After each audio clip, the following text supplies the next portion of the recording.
Kahit wasak ka ngayon, God can turn it into something beautiful. Broken pieces can become a masterpiece in God's hands. Hi everyone, this is Teacher Arnel, and today, let's talk about how God turns brokenness into beauty. Alam mo, life can really break us. Sometimes it's a failed relationship, sometimes it's rejection, sometimes it's disappointment. Minsan, it's loss. Minsan, betrayal. Minsan, pangarap na hindi natupad. And when you're in that season, parang ang hirap maniwala na may magandang mangyayari pa. You feel crushed, you feel empty, and you start asking God, Lord, bakit kailangan kong pagdaanan ito?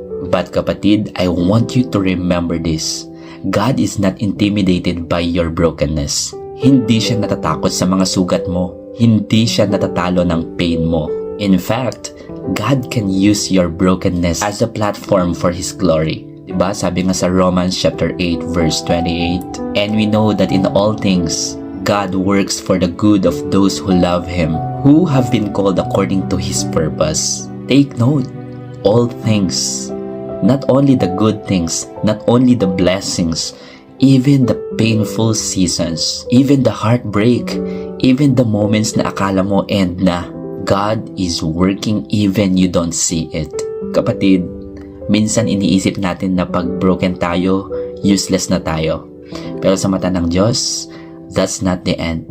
Sometimes, brokenness is where God begins His greatest work. Because when everything falls apart, God can rebuild you the right way, stronger, wiser, and closer to Him.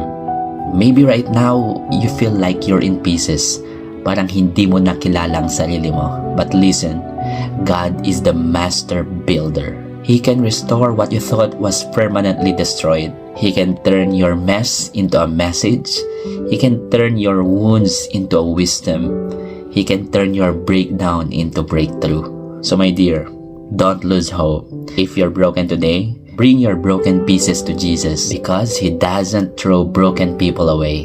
He restores them. As I end this faith talk, tandaan mo to, God turns what was meant for harm into a testimony of glory.